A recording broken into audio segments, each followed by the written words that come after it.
ചില ഉറച്ച തീരുമാനങ്ങൾ സ്വയം എടുക്കേണ്ടുന്ന അവസരങ്ങളിൽ മാറി നിൽക്കുകയും മറ്റുള്ളവരുടെ വാക്കുകൾ കേട്ട് പ്രവർത്തിക്കുകയും ചെയ്യുന്നതുകൊണ്ടാണ് പലർക്കും സ്വന്തം ജീവിതം നഷ്ടമാകുന്നത്.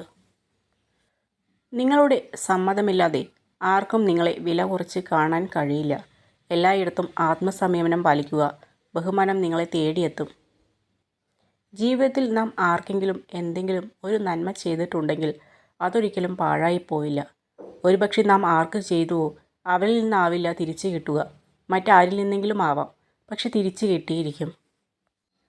നമ്മുടെ ഓരോരുത്തരുടെയും ജീവിതം വളരുന്നതും താഴ്ന്നു പോകുന്നതും നമ്മുടെ ധൈര്യവും ആത്മവിശ്വാസവും എത്രത്തോളമുണ്ടോ അതിനനുസരിച്ചാണ്. പരിഹാസങ്ങളിൽ തളരാതിരിക്കുക.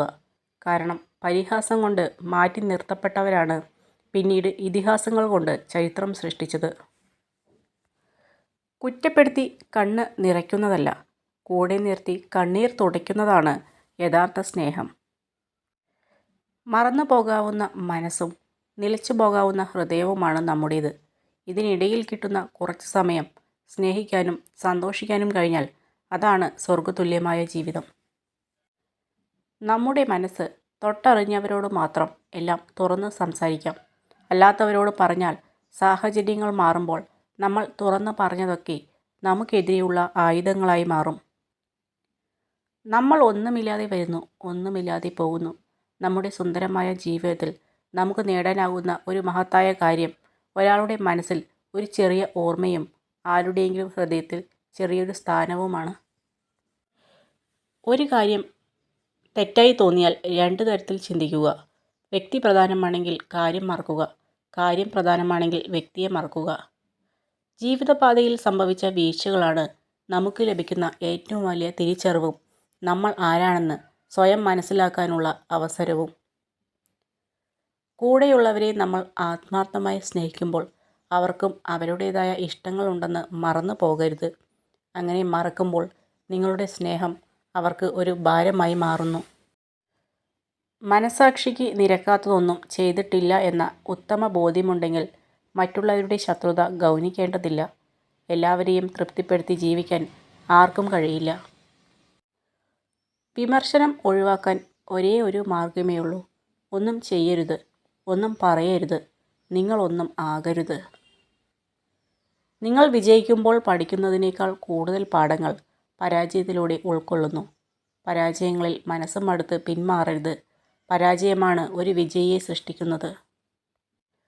ജീവിതത്തിൽ നിങ്ങൾ എവിടെയാണ് നിൽക്കുന്നത് എന്നറിയാൻ ചിലപ്പോൾ വലിയ വീഴ്ചകൾ വേണ്ടിവരും. തിരിച്ചറിവുകൾ മനുഷ്യനെ പുതിയ ജീവിത പാഠങ്ങൾ പഠിപ്പിക്കും. നിങ്ങളുടെ മനസ്സിന് സങ്കല്പിക്കാനും വിശ്വസിക്കാനും കഴിയുന്നത് എന്തും നിങ്ങൾക്ക് നേടാനുമാകും. നമ്മുടെ ചിന്തകളാണ് നമ്മെ നയിക്കുന്നത്. വിജയകരമായ ജീവിതത്തിന് വസ്തുനിഷ്ഠമായ ചിന്തയാണ് വേണ്ടത്. നമ്മുടെ ചിന്തയും ഭാവനയുമാണ് നമ്മുടെ വഴികാട്ടികൾ. ജീവിതത്തെക്കുറിച്ച് എപ്പോഴും പോസിറ്റീവായി ചിന്തിക്കുക. അത് നിങ്ങൾക്ക് ആത്മവിശ്വാസം നൽകും. ഒരു ദിവസം അല്ലെങ്കിൽ മറ്റൊരു ദിവസം നിങ്ങൾ തീരുമാനിക്കുക. അവസരത്തിനായി കാത്തിരിക്കരുത്, ഇന്ന് തന്നെ ചെയ്യുക. കഴുകൻ എത്ര ഉയരത്തിൽ പറന്നാലും വിശപ്പകറ്റാൻ ഭൂമിയെ ആശ്രയിക്കുന്നു. അതുപോലെ തന്നെയാണ് നമ്മുടെ ജീവിതവും. എത്ര ഉയരത്തിലാണെങ്കിലും ചില സന്ദർഭങ്ങളിൽ ഏറ്റവും താഴെയുള്ളവരുടെ സഹായം വേണ്ടിവരും. അതുകൊണ്ട് നിങ്ങളാരെയും വില കുറച്ച് കാണരുത്. എല്ലാവരെയും തൃപ്തിപ്പെടുത്തിക്കൊണ്ടും എല്ലാവരുടെയും ഇഷ്ടം നേടിക്കൊണ്ടും നിങ്ങൾക്ക് ജീവിക്കാനാകില്ല. എപ്പോഴും നിങ്ങൾ നിങ്ങളായിട്ട് തന്നെ ഇരിക്കുക. മനസ്സിലാക്കുന്നവർ മനസ്സിലാക്കിയാൽ മതി എന്ന് തീരുമാനിക്കുക.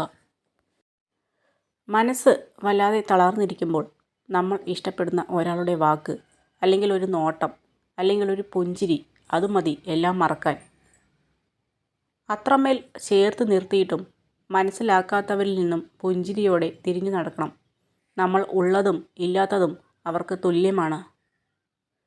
സ്നേഹം ഒരു തമാശയായി മാത്രം കാണുന്നവർക്ക് ഒരാളെ സ്നേഹിക്കാനും ഉപേക്ഷിക്കാനും വളരെ നിസ്സാരമാണ്. എന്നാൽ ആത്മാർത്ഥമായി സ്നേഹിക്കുന്നവർക്ക് ആ വേദന മതി ജീവിതം മുഴുവൻ സങ്കടപ്പെടാൻ. നിങ്ങളുടെ ഭാവി ദുഃഖത്തിനു നിങ്ങൾ സ്വയം ഉത്തരവാദിയാകരുത്. നിങ്ങൾക്ക് വിജയിക്കാൻ താല്പര്യമുണ്ടെങ്കിൽ വിജയിക്കുക. സമ്പത്തിൻ്റെ പിന്നാലെ മാത്രം പോകുമ്പോൾ നഷ്ടപ്പെട്ടു പോകുന്ന ഒന്നുണ്ട്: സമാധാനം. ഒരു നുണ മറയ്ക്കാൻ മറ്റൊരു നുണ പറയുമ്പോൾ ഒരിക്കലും തിരിച്ചു വരാതെ പോകുന്ന ഒന്നുണ്ട്: വിശ്വാസം. ഇവ രണ്ടും നഷ്ടപ്പെടാതെ നോക്കണം. നഷ്ടപ്പെട്ടാൽ പിന്നീട് അതിനൊന്നും ഒരു പുനർജന്മം ഇല്ല. നിന്റെ സാഹചര്യം മറ്റുള്ളവർക്ക് ഒരു തമാശയായിരിക്കും. ആ സാഹചര്യം എത്തുന്നതുവരെ. മുറിവുണങ്ങാത്ത ഹൃദയത്തിന് പുതിയ വേദനകൾ ഭാരമാകില്ല. മഹാനെപ്പോലെ ജീവിക്കേണ്ടതില്ല. മനസാക്ഷിക്ക് അനുസരിച്ച് ജീവിക്കുക. അഭിനന്ദിക്കുന്നവരുടെ മനസ്സ് ഏറ്റവും സത്യസന്ധവും വിശാലവുമാണ്. എന്നാൽ സുഹൃത്തിൻ്റെ വിജയത്തിൽ അസ്വസ്ഥനാകുന്നവൻ സ്വാർത്ഥനും അസൂയാലുവുമാണ്. വളർത്താനും തളർത്താനും കഴിയുന്നവരാണ് നമുക്ക് ചുറ്റുമുള്ളത്. വളരുമ്പോൾ അമിതമായി അഹങ്കരിക്കരുത്. തളരുമ്പോൾ പിൻവാങ്ങുകയുമരുത്. സ്വന്തം തുരുമ്പ് തന്നെയാണ് ഇരുമ്പിനെ തകർക്കുന്നത് എന്നതുപോലെ സ്വന്തം ഈഗോ തന്നെയാണ് മനുഷ്യനെ തകർക്കുന്നത്. ജീവിതത്തിൽ ആത്മവിശ്വാസവും സന്തോഷവും വർദ്ധിക്കാൻ നമ്മുടെ ജീവിതത്തിൽ മുൻപ് സന്തോഷം ലഭിച്ച കാര്യങ്ങളെക്കുറിച്ച് കൂടുതൽ ചിന്തിക്കുക. സത്യസന്ധരായ നല്ല സുഹൃത്തുക്കളുണ്ടെങ്കിൽ നമുക്ക് ദുഃഖിക്കേണ്ടി വരില്ല. കാരണം ഏതൊരു അത്യാവശ്യ ഘട്ടത്തിലും അവർ നമുക്കൊപ്പമുണ്ടാകും. എത്ര വലിയ പ്രതിസന്ധിയിലാണ് നമ്മൾ ഉള്ളതെങ്കിലും അതിനെക്കുറിച്ച് ശാന്തമായി ചിന്തിക്കുക. ഒന്ന് മാത്രം ഓർക്കുക: പരിഹാരമില്ലാത്ത ഒരു പ്രശ്നവും ഈ ലോകത്തില്ല. ഒരു വിഷയത്തോടുള്ള പ്രതികരണം മൂലമാണ് നമുക്ക് സമ്മർദ്ദം ഉണ്ടാകുന്നത്. അതിനാൽ എങ്ങനെ പ്രതികരിക്കണമെന്നത് വളരെയധികം ചിന്തിച്ച് തീരുമാനിക്കുക. നമ്മുടെ പ്രവൃത്തികളെ ആരും മൂല്യം കൽപ്പിക്കുന്നില്ല എന്ന് കരുതി നമ്മൾ ലക്ഷ്യത്തിലേക്കുള്ള യാത്ര അവസാനിപ്പിക്കരുത്. നമ്മൾ അവർക്ക് വേണ്ടിയല്ല, നമുക്ക് വേണ്ടിയാണ് പ്രവർത്തിക്കുന്നത് എന്ന് മനസ്സിലാക്കി ലക്ഷ്യത്തിലേക്ക് നീങ്ങണം. ഇടയ്ക്കിടെ നമ്മളെ കളിയാക്കാനും കുറ്റപ്പെടുത്താനും ചിലരൊക്കെ വേണം. കാരണം ആ കളിയാക്കലും കുറ്റപ്പെടുത്തലും നമുക്കുള്ള പ്രചോദനമാണ്. നിങ്ങൾ ഏതെങ്കിലും ഒരു കാര്യത്തിൽ ഉറച്ചു നിൽക്കുകയാണെങ്കിൽ ഒരു വൃക്ഷത്തെപ്പോലെ ഒറ്റയ്ക്ക് നിൽക്കുക. നിലത്ത് വീണാൽ വീണ്ടും പോരാടാൻ മുളച്ചു വരുന്ന ഒരു വിത്ത് പോലെ ആവുക. കഴിഞ്ഞുപോയ ദിനങ്ങളെല്ലാം നല്ലതിനായിരുന്നു എന്ന് ചിന്തിക്കാൻ കഴിയുന്നുണ്ടെങ്കിൽ, കൈവിട്ടു പോയതൊക്കെ നഷ്ടങ്ങളായിരുന്നു എന്ന് ചിന്തിക്കാതെ ജീവിക്കാൻ കഴിയുമെങ്കിൽ അവിടെയാണ് നമ്മുടെ ജീവിതം സന്തോഷകരമാകുന്നത്. ഒരു വാതിലടയുമ്പോൾ മറ്റൊന്ന് തുറക്കുന്നു. പക്ഷേ പലപ്പോഴും നമ്മൾ അടഞ്ഞ വാതിലിന് മുന്നിൽ മാത്രം നോക്കി നിൽക്കുമ്പോൾ നമുക്കായി തുറന്ന മറ്റനേകം വാതിലുകൾ കാണാതെ പോകുന്നു. നാം കളിമണ്ണിനെ ഒരു പാത്രമാക്കി മാറ്റുന്നു. എന്നാൽ അതിനുള്ളിലെ ശൂന്യതയാണ് നമുക്ക് ആവശ്യമുള്ളതെല്ലാം ഉൾക്കൊള്ളുന്നത്.